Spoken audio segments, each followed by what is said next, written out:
I am surprised that Anthony Richardson has gotten this far off the rails. I'm also honestly surprised that the organization wasn't prepared for this possibility. We've talked about that a lot. Like, I think the Colts right now are absolutely failing the development of Anthony Richardson. I understand he's terrible, but they had to anticipate that when they drafted him. So this whole situation, where we are, how we got here with Anthony Richardson, is your biggest disappointment. I agree with that. I also think it's my biggest surprise, C-Rob. Yeah, I mean, it's to me, it goes back to, and it's a difficult argument to have now because we've seen rookies have success starting, right? I mean, look at what's going on with Jaden Daniels. Some semblance of Caleb Williams starting, from day one. There have been ups and downs there, obviously, but it's positive enough that you're like, okay, yeah, that feels like it was the right decision to make with Caleb. Clearly, it was the right decision to make with Jaden Daniels. Drake May has played well enough that you're kind of like, maybe they should start this guy at the beginning of the year. Bo Nix, right, has been day one starter, and that's gone reasonably well for the Denver Broncos. But then you get a guy like Richardson. I think the disparity, though, is he didn't play football. I mean, he had a year in college at Florida, obviously, where he started, but there was a ton of missed time prior to that. He missed time in high school.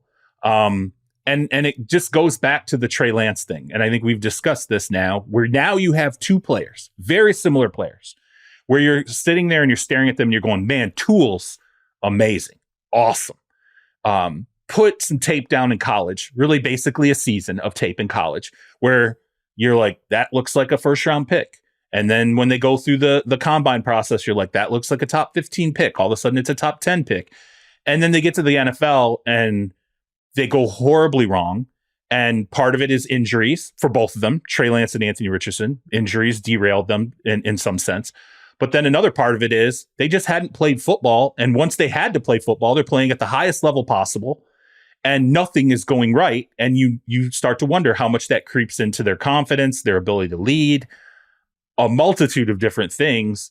I am of the mind now where I would hope every single general manager out there, every single head coach, really, it drills into their head.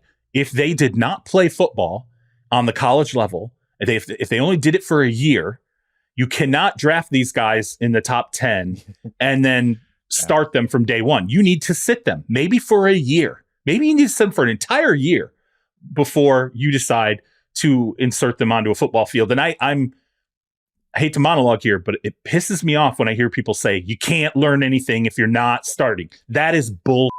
That's not true.